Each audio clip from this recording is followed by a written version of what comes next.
ठीक है, और इसको हम किस में लिखते हैं, क्लोज पाथ में। तो ये हो गया हमारा मैक्सवेल का प्रथम नियम हो गया। क्या हो गया, मैक्सवेल का प्रथम नियम ये होता है।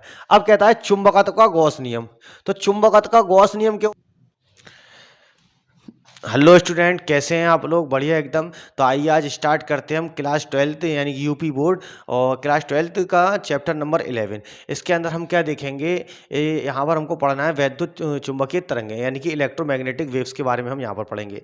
यूपी बोर्ड 2022 के लिए बहुत इंपॉर्टेंट टॉपिक इसके अंदर हम लेके आए हैं। ठीक है, तो देखिए सबसे पहली चीज़ इसके अंदर आएगी विस्थापन धारा। क्या होगी, विस्थापन धारा। तो देखिए विस्थापन धारा क्या होती है, विस्थापन धारा फाइंड करने के लिए हम एक ऐसा समीकरण बनाते हैं, एक ऐसा परिपथ लेते हैं जिसके अंदर क्या हो, परिवर्तनशील विद्युत धारा प्रवाहित की जा सके, यानी कि उसकी खुद की वैद्युत धारा कोई ना हो। जब तक उसके ऊपर आवेशन ना होगा तो उसके अंदर वैद्युत धारा प्रवाहित ना हो। तो हम यहाँ पर एक संधारित्र मान लेंगे। तो पहली कंडीशन में हम क्या देखेंगे कि चुंबकीय क्षेत्र एम्पियर के परिपथ नियम से निकाल लेंगे। ठीक है, परिवर्तनशील धारा जैसी प्रवाहित करेंगे तो एक तरफ तो चुंबकीय क्षेत्र होगा, दूसरी तरफ चुंबकीय क्षेत्र शून्य होगा। फिर हम वहां पर कहानियां रचेंगे।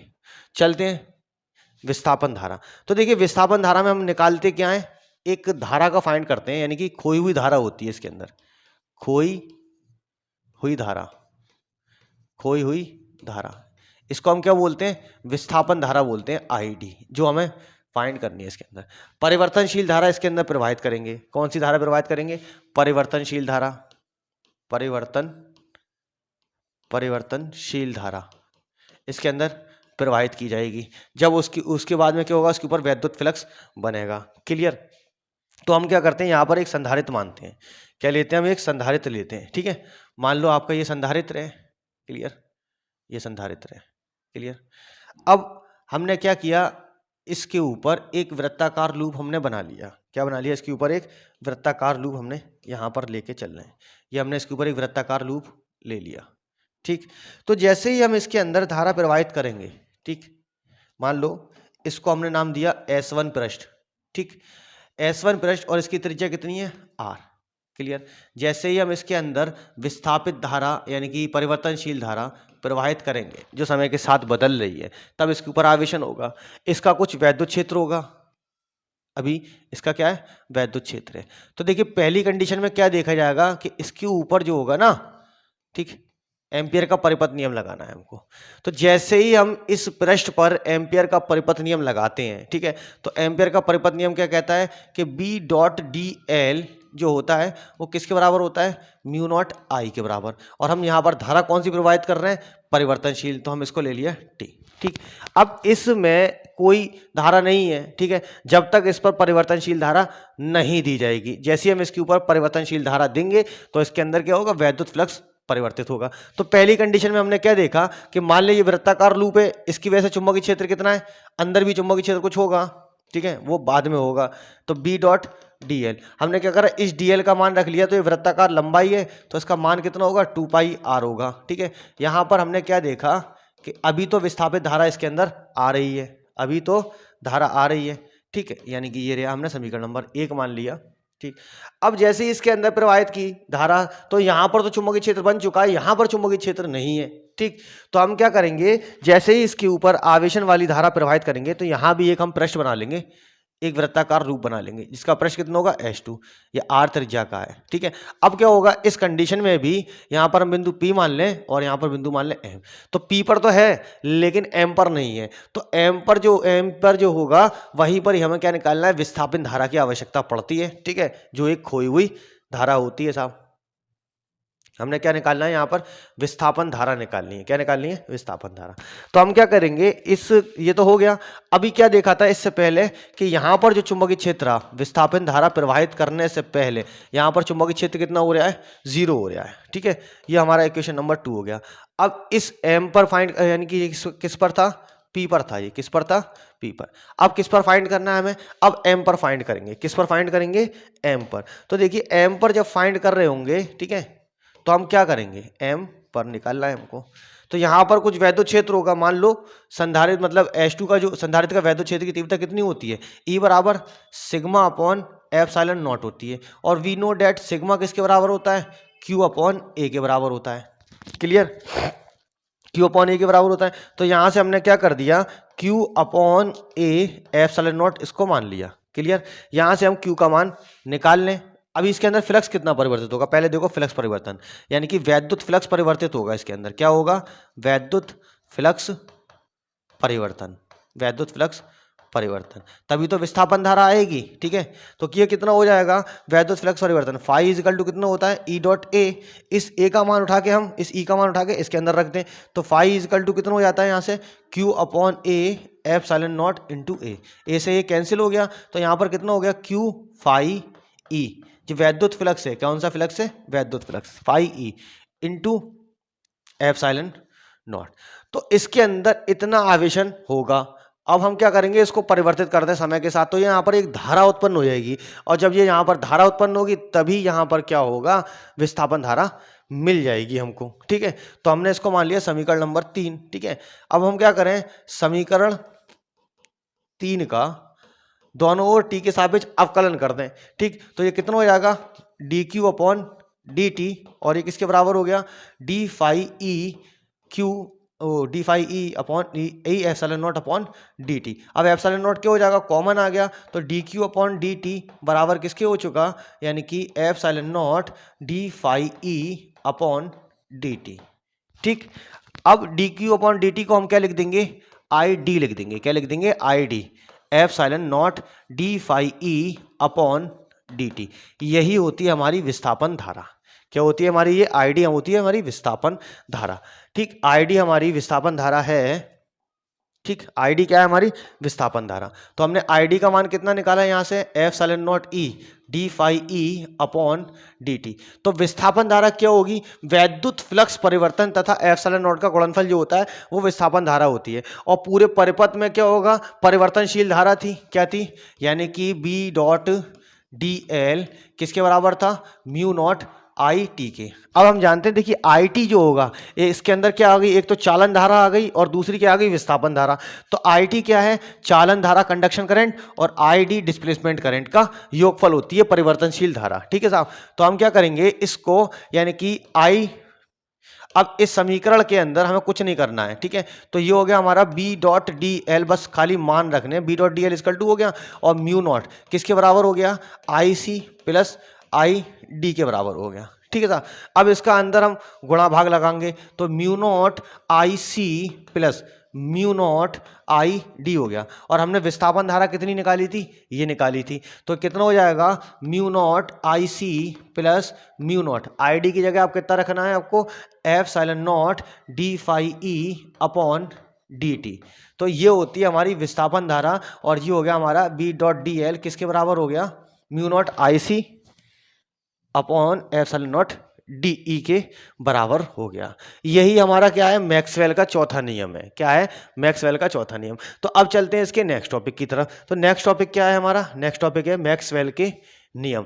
तो देखिए विद्युत मैक्सवेल के नियम क्या होते हैं, मैक्सवेल ने निम्नलिखित 4 नियम दिए थे, कुछ नहीं किया उन्होंने, पुराने साइंटिस्टों के उसमें क्या नाम मॉडिफिकेशन कर दिया। ठीक है, तो मैक्सवेल ने 4 नियम दिए थे। पहला था वैद्युत का, गॉस का वैद्युत नियम, फिर है चुंबकत्व का गॉस नियम, फिर उसके बाद में फैराडे का, फिर उसके बाद में मैक्सवेल की चौथी इक्वेशन। ठीक है, जो अभी हमने फाइंड करी थी विस्थापन धारा के लिए। तो देखिए विद्युत का गॉस नियम, मैक्सवेल का पहला नियम क्या कहता है, पहले नियम का नाम है विद्युत का गॉस नियम। नियम क्या कहता है, किसी बंद पृष्ठ से बद्ध फ्लक्स पृष्ठ द्वारा मिले नेट आवेश का 1 अपॉन एप्सिलॉन नॉट गुना होता है।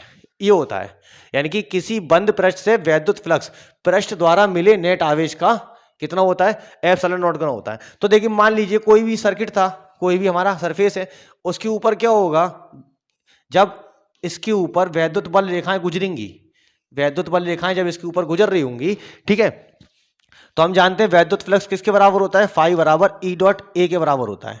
ठीक, और गॉस का नियम क्या कहता है कि किसी पृष्ठ से होकर गुजरने वाला जो वैद्युत फ्लक्स है वो क्यू का 1 अपॉन एप्सिलॉन नॉट गुना होता है, क्यू का 1 एप्सिलॉन नॉट गुना होता है। तो आवेश को यहाँ पर क्यू है ना, ठीक है।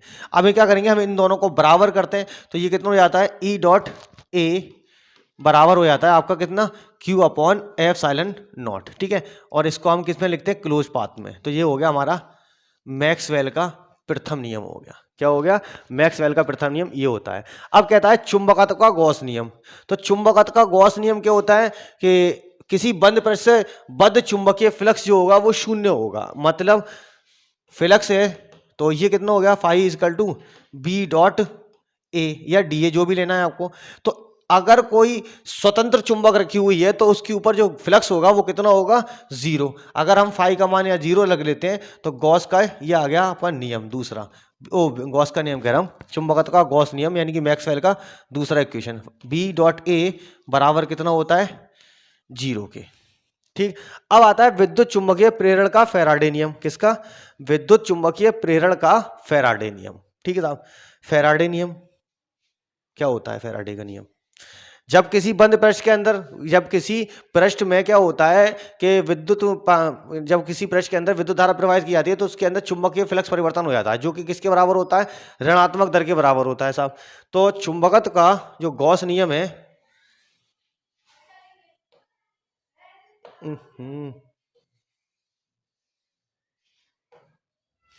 कॉपी, चलो मैक्सवेल का तृतीय नियम तो ये हो गया। चलते हैं, देखिए, यानी कि इसको अभी मैं मिटा इरेज कर दूं तो ये किसके बराबर हो जाएगा, इसको हटा लिया, डिलीट कर दिया।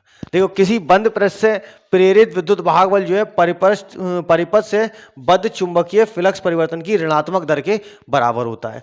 तो देखिए, हम जानते हैं कि E इक्वल टू कितना होता है, ऋणात्मक दर, यानी कि माइनस डी फाई अपॉन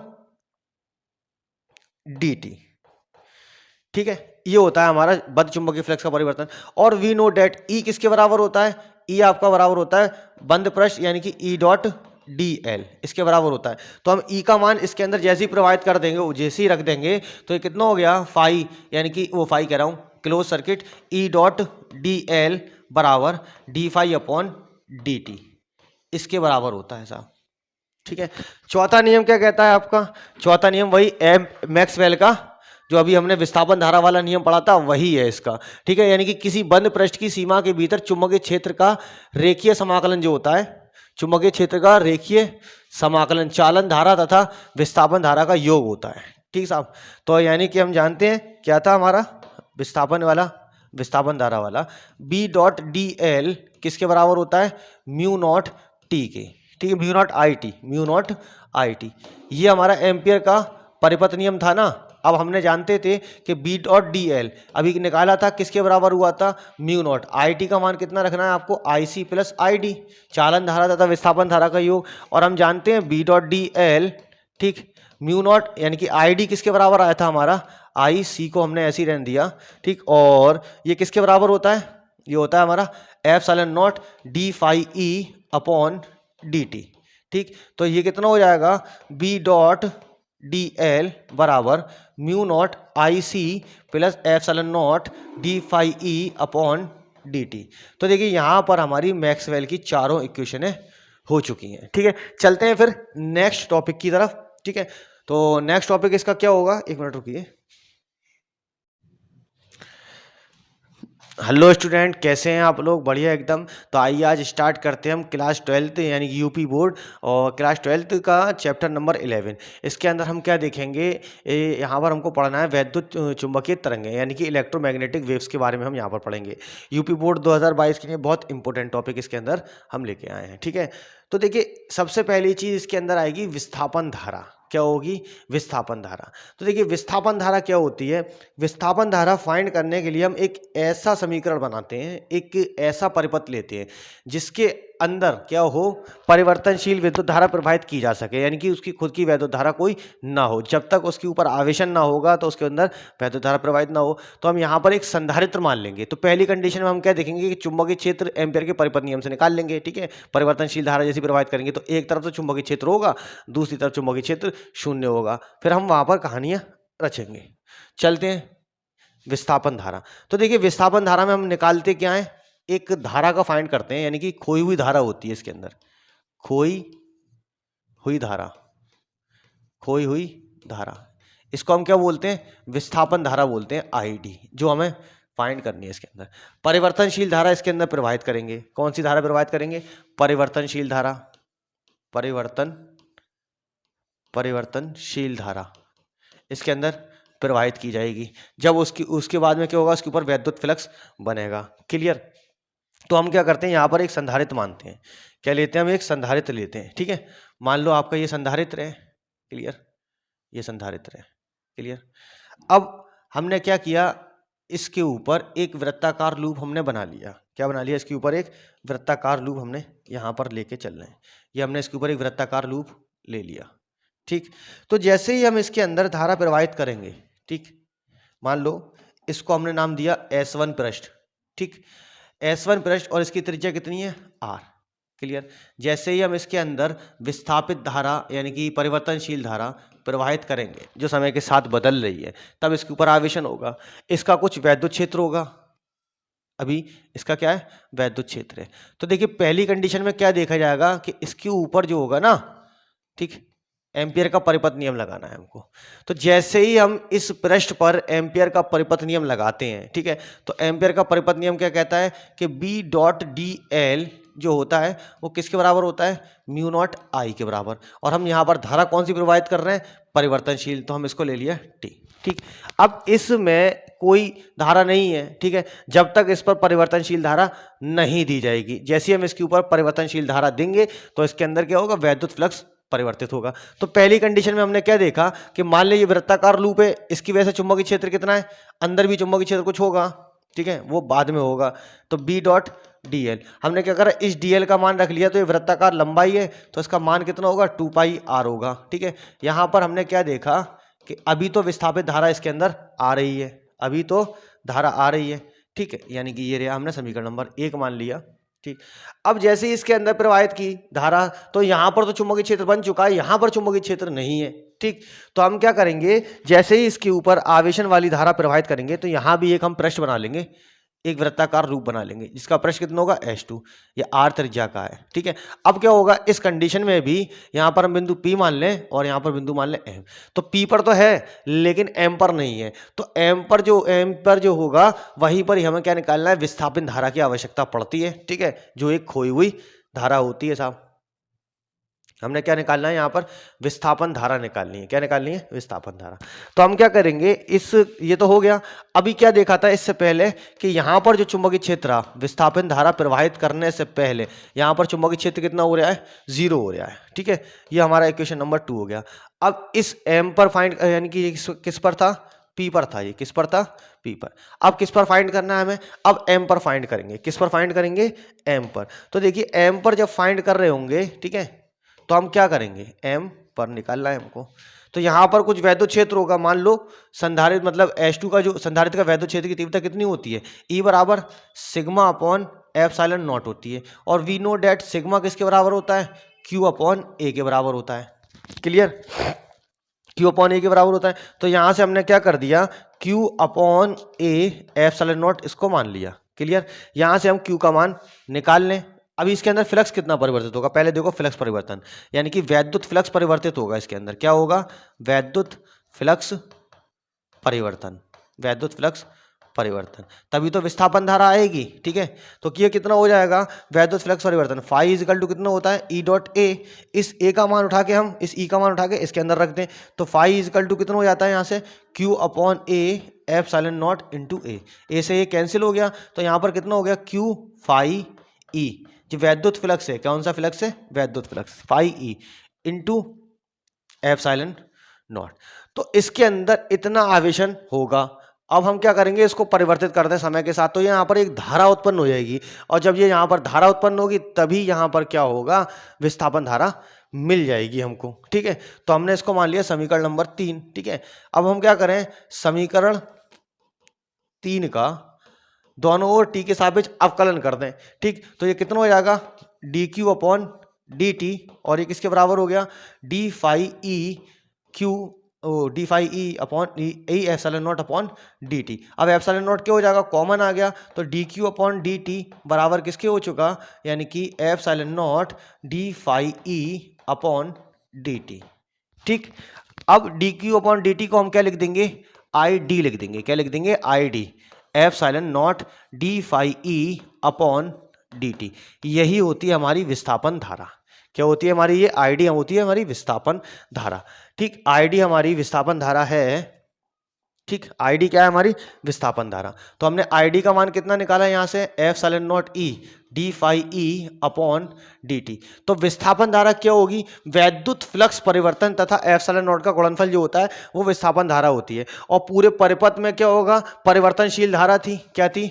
यानी कि बी डॉट डी एल किसके बराबर था? म्यू नॉट आई टी के। अब हम जानते हैं, देखिए आई टी जो होगा इसके अंदर क्या आ गई? एक तो चालन धारा आ गई और दूसरी क्या आ गई? विस्थापन धारा। तो आई टी क्या है? चालन धारा कंडक्शन करंट और आई डी डिस्प्लेसमेंट करंट का योगफल होती है परिवर्तनशील धारा। ठीक है साहब। तो हम क्या करेंगे इसको, यानी कि आई, अब इस समीकरण के अंदर हमें कुछ नहीं करना है, ठीक है। तो ये हो गया हमारा बी डॉट डी एल, बस खाली मान रखने, B dot D l equal to हो गया, और म्यू नॉट किसके बराबर हो गया? आई सी प्लस आई डी के बराबर हो गया। ठीक है साहब। अब इसका अंदर हम गुणा भाग लगाएंगे, तो mu naught I c plus mu naught I d हो गया। और हमने विस्थापन धारा कितनी निकाली थी? ये निकाली थी। तो कितना हो जाएगा? Mu naught I c plus mu naught I d की जगह आप कितना रखना है आपको? Epsilon naught d phi E upon D t. तो ये होती है हमारी विस्थापन धारा, और ये हो गया हमारा बी डॉट डी एल किसके बराबर हो गया? Mu naught I c upon epsilon naught d E के बराबर हो गया। यही हमारा क्या है? मैक्सवेल का चौथा नियम है। क्या है? मैक्सवेल का चौथा नियम। तो अब चलते हैं इसके नेक्स्ट टॉपिक की तरफ। तो नेक्स्ट टॉपिक क्या है हमारा? नेक्स्ट टॉपिक है मैक्सवेल के नियम। तो देखिए विद्युत मैक्सवेल के नियम क्या होते हैं? मैक्सवेल ने निम्नलिखित 4 नियम दिए थे, कुछ नहीं किया उन्होंने, पुराने साइंटिस्टों के उसमें क्या नाम मॉडिफिकेशन कर दिया। ठीक है। तो मैक्सवेल ने 4 नियम दिए थे। पहला था वैद्युत का, गॉस का वैद्युत नियम, फिर है चुंबकत्व का गॉस नियम, फिर उसके बाद में फैराडे का, फिर उसके बाद में मैक्सवेल की चौथी इक्वेशन, ठीक है, जो अभी हमने फाइंड करी थी विस्थापन धारा के लिए। तो देखिए विद्युत का गॉस नियम, मैक्सवेल का पहला नियम क्या कहता है? पहले नियम का नाम है विद्युत का गॉस नियम। नियम क्या कहता है? किसी बंद पृष्ठ से बद्ध फ्लक्स पृष्ठ द्वारा मिले नेट आवेश का 1 अपॉन एप्सिलॉन नॉट गुना होता है। ये होता है, यानी कि किसी बंद पृष्ठ से वैद्युत फ्लक्स पृष्ठ द्वारा मिले नेट आवेश का कितना होता है? एप्सिलॉन नॉट गुना होता है। तो देखिए मान लीजिए कोई भी सर्किट था, कोई भी हमारा सरफेस है, उसके ऊपर क्या होगा? जब इसके ऊपर वैद्युत बल रेखाएं गुजरेंगी, वैद्युत बल रेखाएं जब इसके ऊपर गुजर रही होंगी, ठीक है, तो हम जानते हैं वैद्युत फ्लक्स किसके बराबर होता है? फाई बराबर ई डॉट ए के बराबर होता है। ठीक। और गॉस का नियम क्या कहता है? कि किसी पृष्ठ से होकर गुजरने वाला जो वैद्युत फ्लक्स है वो क्यू का 1 अपॉन एप्सिलॉन नॉट गुना होता है। क्यू का 1 एप्सिलॉन नॉट गुना होता है। तो आवेश को यहाँ पर क्यू है ना, ठीक है। अब क्या करेंगे, हम इन दोनों को बराबर करते हैं, तो ये कितना हो जाता है? ई डॉट ए बराबर हो जाता है आपका कितना? Q upon epsilon not. ठीक है। और इसको हम किस में लिखते हैं? क्लोज पाथ में। तो ये हो गया हमारा मैक्सवेल का प्रथम नियम हो गया। क्या हो गया? मैक्सवेल का प्रथम नियम ये होता है। अब कहता है चुंबकत्व का गॉस नियम। तो चुंबकत्व का गॉस नियम क्या होता है? कि किसी बंद पृष्ठ से बद्ध चुंबकीय फ्लक्स जो होगा वो शून्य होगा। मतलब फ्लक्स है तो ये कितना हो गया? Phi equal to B dot A या डी ए, जो भी लेना है आपको। तो अगर कोई स्वतंत्र चुंबक रखी हुई है तो उसके ऊपर जो फ्लक्स होगा वो कितना होगा? 0। अगर हम फाई का मान या 0 लग लेते हैं तो गॉस का ये आ गया अपना नियम दूसरा। गॉस का नियम कह रहा हूं, चुंबकत्व का गॉस नियम, यानी कि मैक्सवेल का दूसरा इक्वेशन, बी डॉट ए बराबर कितना होता है? 0 के। ठीक। अब आता है विद्युत चुंबकीय प्रेरण का फैराडे नियम। किसका? विद्युत चुंबकीय प्रेरण का फैराडे नियम। ठीक है साहब। फैराडे नियम क्या होता है? फैराडे का नियम, जब किसी बंद पृष्ठ के अंदर, जब किसी पृष्ठ में क्या होता है कि जब किसी पृष्ठ के अंदर विद्युत धारा प्रवाहित की जाती है तो उसके अंदर चुंबकीय फ्लक्स परिवर्तन हो जाता है, जो कि किसके बराबर होता है? ऋणात्मक दर के बराबर होता है साहब। तो चुंबकत्व का जो गॉस नियम है,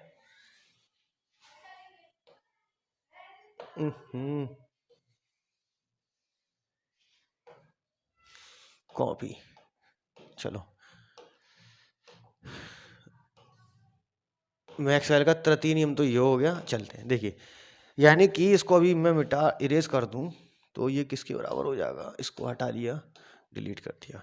देखो, किसी बंद पृष्ठ से प्रेरित विद्युत भाग बल जो है परिपथ से बद्ध चुंबकीय फ्लक्स परिवर्तन की ऋणात्मक दर के बराबर होता है। तो देखिए हम जानते हैं कि E इक्वल टू कितना होता है? ऋणात्मक दर, यानी कि minus d phi upon D t.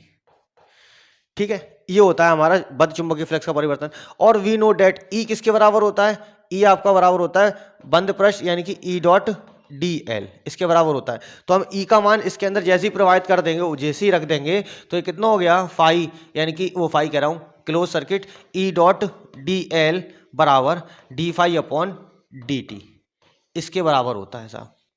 ठीक है, चौथा नियम क्या कहता है आपका? चौथा नियम वही एम मैक्सवेल का, जो अभी हमने विस्थापन धारा वाला नियम पढ़ा था, वही है इसका। ठीक है, यानी कि किसी बंद पृष्ठ की सीमा के भीतर चुंबकीय क्षेत्र का रेखीय समाकलन जो होता है, चुंबकीय क्षेत्र का रेखीय समाकलन चालन धारा तथा विस्थापन धारा का योग होता है। ठीक साहब, तो यानी कि हम जानते हैं क्या था हमारा विस्थापन वाला, विस्थापन धारा वाला बी डॉट डी एल किसके बराबर होता है? म्यू नॉट टी के। ठीक है, mu naught I T, mu naught I T, ये हमारा एम्पियर का परिपथ नियम था ना। अब हमने जानते थे कि बी डॉट डी एल अभी निकाला था, किसके बराबर हुआ था? म्यू नॉट आई टी का मान कितना रखना है आपको? आई सी प्लस आई डी, चालन धारा तथा विस्थापन धारा का योग। और हम जानते हैं बी डॉट डी एल, ठीक, म्यू नॉट यानी कि आई डी किसके बराबर आया था हमारा? आई सी को हमने ऐसे ही रहने दिया। ठीक, और ये किसके बराबर होता है? ये होता है हमारा epsilon naught d phi E upon D t. ठीक, तो ये कितना हो जाएगा? बी डॉट डी एल बराबर mu naught I c plus epsilon naught d phi E upon D T.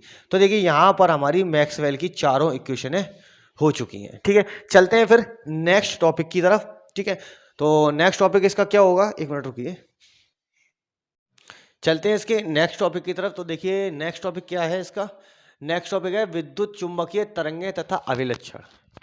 देखिए विद्युत चुंबकीय तरंगें कब उत्पन्न होती हैं? जब किसी परिपथ के अंदर उच्च आवृत्ति की विद्युत धारा प्रवाहित की जाती है।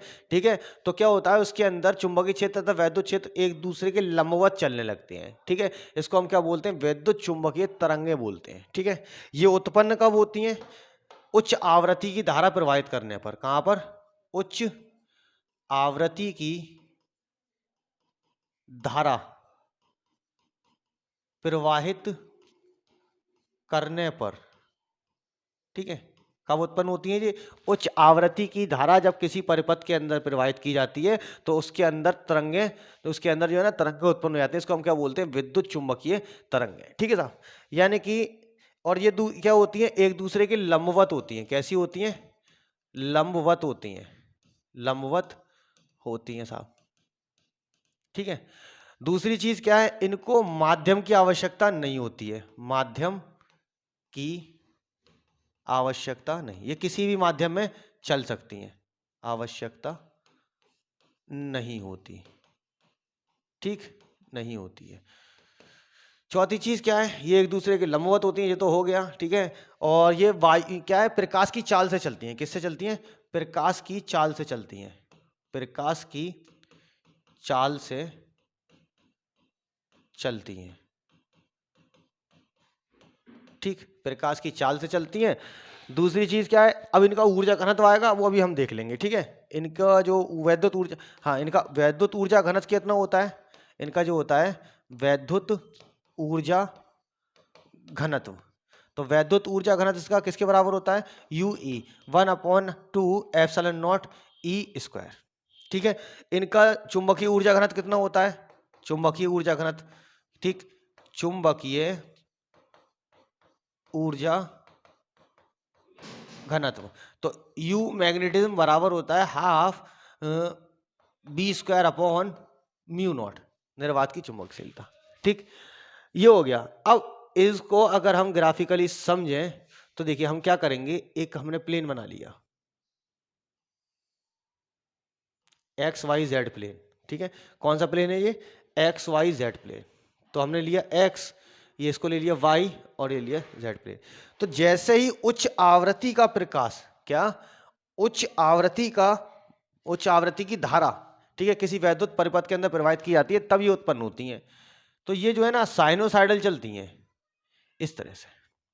ठीक, इस तरह से चलती हैं, यानी कि ये वैद्युत क्षेत्र होगा, और दूसरा यहां से ये इस तरह से चलती हैं, आगे की तरफ बढ़ती हैं एक्स दिशा में। ठीक है साहब, ये एक दूसरे के लंबवत होती हैं, इस तरह से चल रही होती हैं।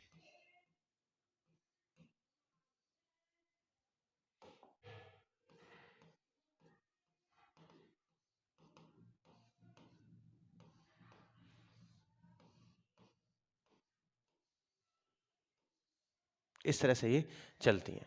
ठीक, यानी कि जो होता है ऊपर वाली जो तरंग होती है वो होती है वैद्युत क्षेत्र। क्या होता है? वैद्युत क्षेत्र। तो ये भी कितना होगा? वैद्युत क्षेत्र हो जाएगा। ये कितना हो जाएगा? चुंबकीय क्षेत्र। तो ये वाला कितना है? ये भी चुंबकीय क्षेत्र है। क्लियर हो गया? अब देखिए ये वाला जो हिस्सा होगा ये वैद्युत क्षेत्र का आयाम होगा, और ये वाला हिस्सा क्या होगा? ये भी वैद्युत क्षेत्र का आयाम होगा। और ये कितना होगा? ये चुंबकीय क्षेत्र का आयाम बी नॉट होगा।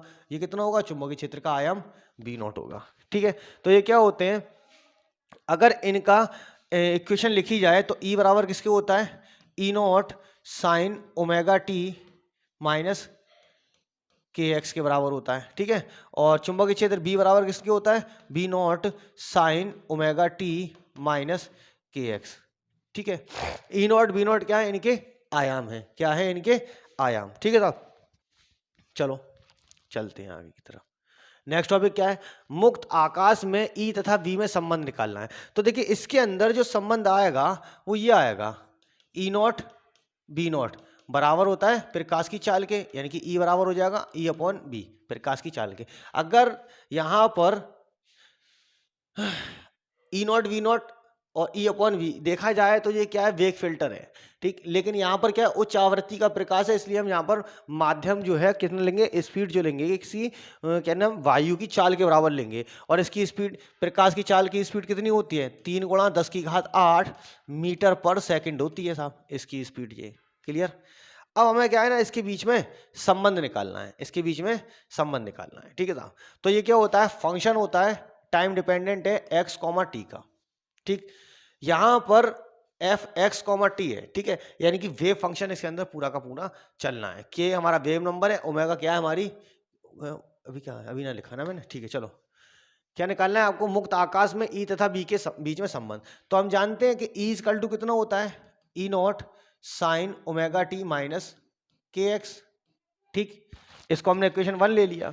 अब एक को तो हमें x के साथ डिफरेंशिएट करना है और एक को हमें t के साथ में डिफरेंशिएट करना है। ठीक है, तो वैद्युत क्षेत्र की तीव्रता को हम काय के साथ में डिफरेंशिएट करेंगे? x के साथ में। ठीक है, तो हमने क्या करा? इसको हमने समीकरण नंबर 1 मान लिया। जैसे हम इसका x के सापेक्ष डिफरेंशिएट करते हैं तो ये हो जाता है del E upon del x, और यहां पर ई नॉट ऐसे ही रह जाएगा। साइन एक्स का अवकलन करेंगे तो कितना होता है? कॉस एक्स होता है। कितना होता है? Cos x. तो ये हो जाएगा कॉस ओमेगा टी माइनस के एक्स। और अब क्या है? एक्स का करेंगे तो कितना हो गया? यानी कि माइनस के एक्स है ना, या दो फंक्शन है, तो के एक्स का करेंगे तो यहाँ पर कितना मिल जाएगा आपको? माइनस का के मिल जाएगा। ये आपकी इक्वेशन आ गई। ठीक है, एक इक्वेशन आपकी ये आ गई। अब इसी तरीके से हम क्या करेंगे? चुंबकीय क्षेत्र है B naught sine omega T minus के एक्स।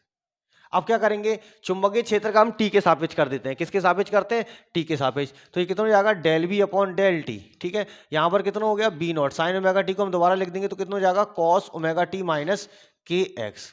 ठीक है, के एक्स हमने इसको लिख दिया। अब हम क्या करेंगे? टी का करेंगे तो यहां पर कितना मिल जाएगा हमको? ओमेगा मिल जाएगा। ठीक है, यानी कि अब ओमेगा टी का डिफरेंशिएट होगा ना। ठीक है, तो इसको हमने ले लिया इक्वेशन 2, इसको ले लिया हमने इक्वेशन 3, इसको ले लिया हमने इक्वेशन 4। और जब इसके बीच में संबंध निकाल रहे होते हैं तो हम जानते हैं इसका संबंध कितना होता है? Del E upon del x minus del B upon del t. ये इसके बीच में संबंध होता है। तो हम क्या करेंगे? डेल ई अपॉन एक्स और del B upon del t का आपस में गुणागणित लगा देंगे जो लगना है हमारा। तो यहां पर हमको कितना मिल जाएगा? Minus E naught k cos omega T minus के एक्स। और ये कितना मिलेगा हमको यहाँ पर? Omega B naught. ठीक है, और कॉस ओमेगा टी माइनस के एक्स, ये हमको मिल गया। और b के साथ में यहां पर माइनस आएगा तो माइनस से माइनस कैंसिल हो जाएगा, कॉस ओमेगा टी से कॉस ओमेगा टी कैंसिल हो गया। ये सारी चीजें हो गई। ठीक, अब क्या करना है हमको? यहां से हमको मिल गया ई नॉट के बराबर, यानी कि बी नॉट ओमेगा। ठीक है साहब, बी नॉट ओमेगा। और हम जानते हैं के क्या है? हमारा वेव नंबर है। क्या है? वेव नंबर, यानी कि तरंग संख्या है। ठीक है, ओमेगा क्या है? कोणीय वेग है। ठीक, क्लियर? तो हम जानते हैं के का मान कितना होता है? Wave number twice pi upon lambda. ठीक, के बराबर हमारा कितना होता है? Twice pi upon lambda. ठीक है साहब, और ओमेगा किसके बराबर होता है? ट्वाइस पाई इंटू न्यू के बराबर होता है। Twice pi nu. ठीक, यानी कि आवृत्ति। न्यू बना रहे हैं, एन को बना रहे हैं। ठीक है, न्यू। इसके बराबर होता है। क्लियर। अब हम क्या करेंगे, यहां से ई नॉट अपॉन बी नॉट हमने ले लिया, तो ये कितना हो जाएगा, ओमेगा अपॉन के। ओमेगा की वैल्यू हमने रख दी ट्वाइस पाई न्यू, कितनी रख दी, ट्वाइस पाई न्यू, और इसको कितना रख दिया, twice pi upon lambda. Twice pi से ट्वाइस पाई कैंसिल हो गया, तो ये कितना बचेगा, न्यू लैम्डा हो जाएगा, यहाँ पर कितना हो जाएगा, न्यू लैम्डा। और हम जानते हैं कि आवृत्ति और तरंग दैर्ध्य का गुणनफल क्या होता है, चाल होती है किसी तरंग के लिए, तो हमने इसको सी ले लिया। ठीक है, ये हमारे समीकरण आ गए, यानी कि हमको यहाँ से मिल गया ई नॉट अपॉन बी नॉट किसके बराबर होता है, ओमेगा अपॉन के, और ये किसके बराबर होता है, न्यू लैम्डा के, और ये किसके बराबर होता है, सी के। और हम जानते हैं ये किसके लिए निकालने हैं, हम ई अपॉन बी के लिए निकालना है। तो ये हमारे सारे सूत्र इसके बन गए। ठीक, ये रहा न्यू लैम्डा। क्लियर। तो चलते हैं इसके नेक्स्ट टॉपिक की तरफ। तो नेक्स्ट टॉपिक क्या है, विद्युत चुंबकीय तरंगों में ऊर्जा घनत्व। तो हम जानते हैं यहाँ पर दो तरीके की तरंगें उत्पन्न हो रही हैं, एक तो वैद्युत तरंगें और दूसरी क्या है, चुंबकीय तरंगें। ठीक है, तो इनका ऊर्जा घनत्व क्या था, देखिए वैद्युत ऊर्जा घनत्व है यू ई, ये किसके बराबर होता है, half epsilon naught E square के बराबर। ठीक है, और हम जानते हैं यू मैग्नेटिक किसके बराबर होता है, half B square upon mu naught. Clear, ये हो गया। और तो इनका औसत जो ऊर्जा घनत्व जो होगा वो कितना होगा, u E plus u M के बराबर हो जाएगा। ठीक, हमने इसका मान निकाल लिया, यहाँ पर यू की जगह कितना रख दिया हमने, half epsilon naught E square plus half B mu naught का स्क्वायर। औसत जब इसका हम निकालेंगे, ठीक है, अभी क्या है, कुल ऊर्जा घनत्व आ गया, क्या आ गया, कुल ऊर्जा घनत्व। ऊर्जा घनत्व किसको बोलते हैं, यानी कि ऊर्जा तथा प्रति उसका ऊर्जा तथा आयतन के अनुपात को बोलते हैं ऊर्जा घनत्व। तो ये हो गया हमारा U। ठीक है, ये हमारा क्या आ गया, ऊर्जा घनत्व आ गई, कुल ऊर्जा घनत्व। जब हम इसका औसत निकालेंगे, क्या निकालेंगे, औसत, तो इसके वैद्युत क्षेत्र की तीव्रता और E का जो मान है ना, वो आयाम के रूप में रख देंगे। तो हम जानते हैं E किसके बराबर होता है, E बराबर होता है हमारा E नॉट। ठीक है, और या फिर एक काम करें, अगर E बराबर E नॉट ना रखते हैं तो दूसरी तरीके से भी इसको हम कर सकते हैं, यानी कि RMS वैल्यू इसकी निकाल के। ठीक है, यानी कि ई नॉट, ई किसके बराबर हो जाएगा फिर, E naught upon root two के, और बी किसके बराबर हो जाएगा, B naught upon root two के। ठीक, तो हम क्या करें, इसका मान उसके अंदर उठा के रख दें, तो ये हमको क्या दे देगा, औसत ऊर्जा घनत्व निकाल के दे देगा। क्या दे देगा, औसत ऊर्जा घनत्व। तो औसत ऊर्जा घनत्व किसके बराबर हो जाएगा फिर, यहाँ पर हाफ एप्सिलॉन नॉट, और ई की जगह आपने कितना रख दिया, E naught upon root two का स्क्वायर। ठीक, और प्लस यहाँ पर कितना रखेंगे, half B naught upon root two, और यहाँ पर कितना हो जाएगा, म्यू नॉट का, अरे म्यू नॉट, इसको ऐसे ही रहने दो, इसको मैं उठा रहा हूँ, यानी कि कितना हो गया, हाफ, और यहाँ पर रह गया आपका म्यू नॉट, और बी की जगह आप कितना रखेंगे, B naught upon root two का स्क्वायर। ये हो गया सही। ठीक है, तो यू किसके बराबर आ गया यहाँ से, half epsilon naught E not का स्क्वायर, ठीक है, अपॉन टू, प्लस ये कितना हो जाएगा, हाफ म्यू नॉट। ठीक है, और ये कितना हो गया, बी नॉट का स्क्वायर, बी नॉट का स्क्वायर अपॉन टू, और ये कितना हो जाएगा आपका यू औसत ऊर्जा घनत्व हाफ, ये कितना हो गया, 1/1, यानी कि 1/2, और इंटू टू कितना हो गया, 1/4। तो हम इसको कितना लिख सकते हैं, एप्सिलॉन नॉट ई नॉट का स्क्वायर अपॉन 4, प्लस इसको कितना लिख सकते हैं, हाफ म्यू, यानी कि हाफ क्यों लिखेंगे, अब यहाँ पर 4 लिखेंगे, 1/4 म्यू नॉट बी नॉट का स्क्वायर, इतना लिख सकते हैं। ठीक है, अगर हम इसका यहाँ पर कॉमन ले लें, तो औसत ऊर्जा घनत्व जो होगा वो किसके बराबर हो जाएगा, हाफ, इसको इतना ही रहने दो, इसको इतना ही रहने दो, चाहे तो कॉमन और ले लेना आगे। ठीक, ये आ गया हमारा औसत ऊर्जा घनत्व का फॉर्मूला। ठीक है, इसके बाद कुछ बचा है, इसके बाद कुछ नहीं है। ठीक है, तो फिर मिलते हैं इसके सेकंड भाग के अंदर। सेकंड भाग के अंदर हम स्टार्ट करेंगे क्या, परावर्तन और अपवर्तन से स्टार्ट होगा। ठीक है, मिलते हैं फिर नेक्स्ट वीडियो के अंदर।